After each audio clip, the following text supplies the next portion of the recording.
দীপ্ত ছিল মাঝামাঝি, এদিক দিয়ে দাঁড়ানো ছিল দীপ্ত। ছাত্রকে প্রলোভন দেশি অস্ত্র টেটা রামদানি এদিক দিয়ে হামলা করছে।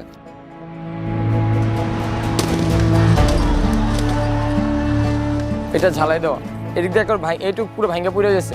প্রায় 200-300 মানুষ একসাথে এদিকে করছে, কারণ এদিক দিয়ে হামলা করছে, ওদিক দিয়ে সব দিক দিয়ে একবার চাপায় ফেলাইছে আমাদের ছাত্রদের। এই যে এদিক দিয়ে অনেকে ওঠার চেষ্টা করছে, এটা ওঠার চেষ্টা করছে, পুলিশ ছাত্র কাউকে উঠতে দেয় নাই।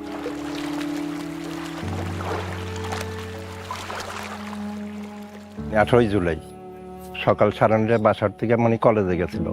ও এখানেই থাকতো, কলেজ তো ওইখানে, কলেজ করেই মানে সন্ধ্যার সময় মানে এখানে ঘুরতো। ওই যে জায়গাটায় মারা গেছে এখানেই বেশি থাকতো। এই নির্মমতা তো বলার মতো না, মানে অনেক ছেলেরাই মানে উঠে গেছে, উঠছিল ওইখান দিয়ে, মানে ওই জায়গাটা দিয়ে উঠছিল, পুলিশে বাড়ি দিয়া বা ছাত্রলীগের বাড়ি দিয়ে নামাইছে। আমি এমনই আমার কিন্তু মাঝে আমি বুঝতেই পারলাম না, ও তো বিপদে বসে।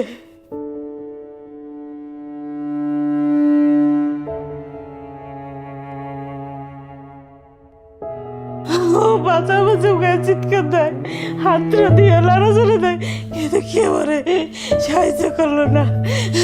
এই তো সবই ভুলে গেল এখন।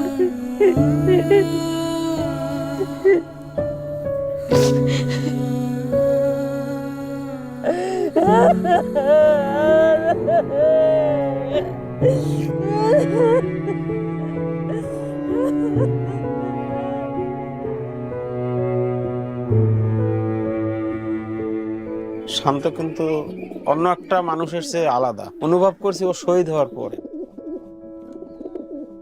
ওর ফেসবুক প্রোফাইলে লেখাটা দেখলাম যে হৃদয়ে শাহাদাতের উচ্চাকাঙ্ক্ষা লালন করে সে হৃদয় কখনো হতাশ হয় না। বয়সে ছোট কিন্তু বড় বড় সিনিয়রদের সাথে চলাফেরা করছে।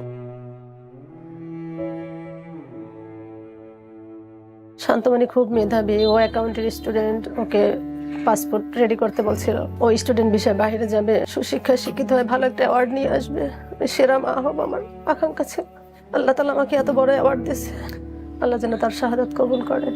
একটু হাত কাটলে রক্ত বের হইলে শিলা ভাই কান্না করতো, যতক্ষণ রক্ত বের হতো ততক্ষণ সে কান্না করতো।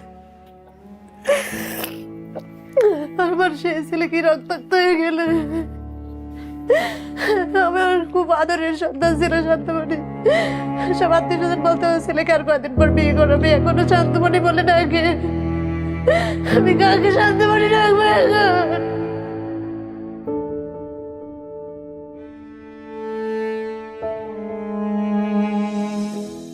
কতটা তুমি হারালে বন্ধু, কেঁদেছে অন্তর। জানো না তুমি হারাবার ব্যথা, জানে পলাশির প্রান্ত। হারিয়ে গেছে যেখানে মায়ের সোনার নলুকখানি, গোলা ভরা ক্ষেতের ফসল, সাজানো ফুলদানি।